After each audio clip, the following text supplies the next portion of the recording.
everyone. It's time for our story this week. And I have a good one. You'll like it. This little puppy, he's funny. His name is Stanley. And this is Stanley's Party. And it's written by Linda Bailey. Okay, let's find out about this Stanley guy. There's a nice little picture of him. And here we go. Stanley knew he wasn't supposed to sit on the couch, but his people went out a lot. And they never came home before midnight. So one night, Stanley began to wonder what would happen if he sat on the couch while they were gone, just for a minute. Well, maybe your dog does this at home. He put one paw on the couch and waited. Nothing happened. He put a second paw up. Slowly, Stanley dragged his whole huge body onto the couch. He sat there nervously listening. He waited for someone to yell, "Stanley, off the couch!" But no one said a thing. So Stanley lay down. The couch was more comfortable than he'd ever dreamed.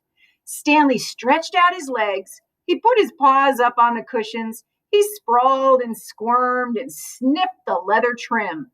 The couch was wonderful. All that evening, Stanley lolled and lounged on the couch. Just before midnight, he remembered his people. He straightened the cushions, brushed away dog hair, and hopped off the couch. Ooh, he's a pretty smart dog. When his people came home, he was waiting at the door. "Good dog, Stanley," they said. "Ruff," said Stanley, wagging his tail. Stanley felt terribly clever. He was so pleased with himself that the next night he decided to try something new. He had noticed that when his people sat on the couch, they often listened to music. Stanley had seen how they got it. He pushed some buttons with his nose. A moment later, music filled the room. Stanley was entranced. His body began to sway. His feet began to move. Soon, Stanley was waltzing around the room. When the music changed, he tried a cha-cha and even a tango. He even did a bit of ballet. Stanley danced up a storm that night. He didn't stop until just before midnight. Then he turned off the music and tidied the couch. When his people came home, he was sitting on the living room floor. "Good dog, Stanley," they said. "Bark to bark, bark," said Stanley. On the third night, Stanley broke into the fridge. It wasn't hard. He just pushed his nose firmly into the rubber seal and the door popped open. There was a lasagna in there that he'd been watching for days. It didn't last long. After it was gone, Stanley licked the plate clean and put it in the sink. Oh, I can't blame Stanley. Who doesn't like lasagna, right? When his people came home, he was lying on his dog bed. "Good dog, Stanley," they said. "Burp," said Stanley.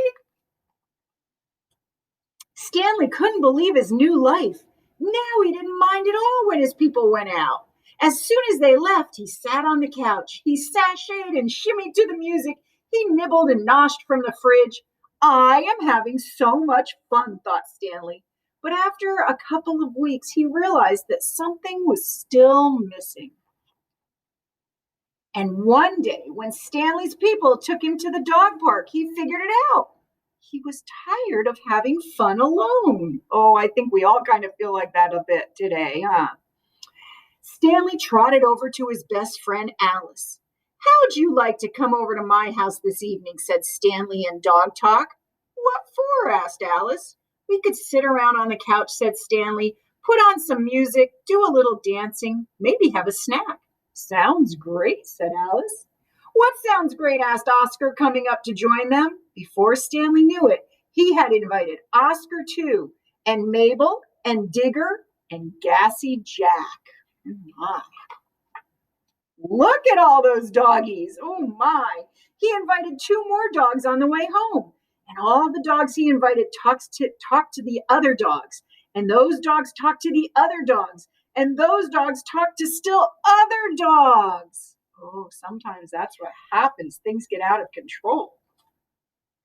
That night, right after Stanley's people left, the dogs began to show up.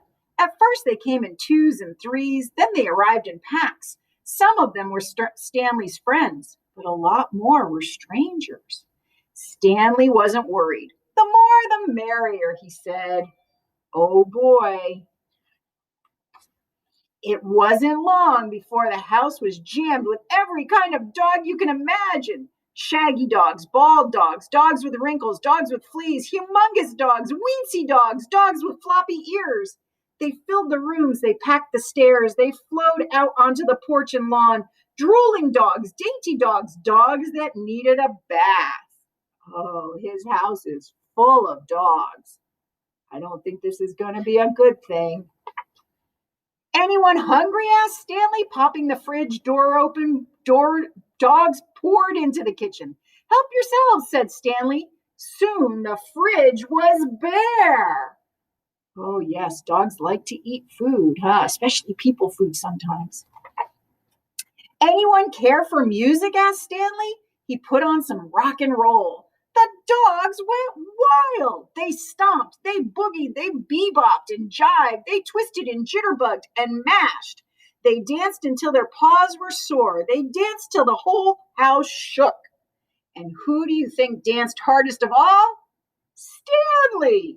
It was the best doggone party a dog ever had. Oh boy, he knows how to throw a party. It was also the only night ever that Stanley's people came home early. Isn't that always the way? At first, they didn't say anything. Then they said together very loud, Stanley, bad dog.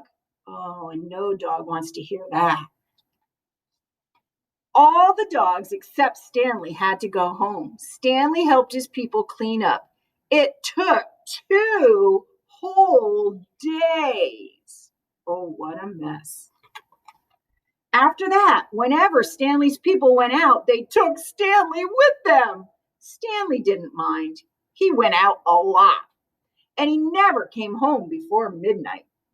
As for the party, well, this all happened a long time ago. But in Stanley's neighborhood, the dogs still talk about that night. And the dogs that were there told other dogs, and those dogs told still other dogs. The story spread until dogs all over the country heard it, then dogs all over the world. And now, wherever dogs gather, from Turramura to Timbuktu, they tell the story of Stanley's party. If you don't believe me, ask your dog.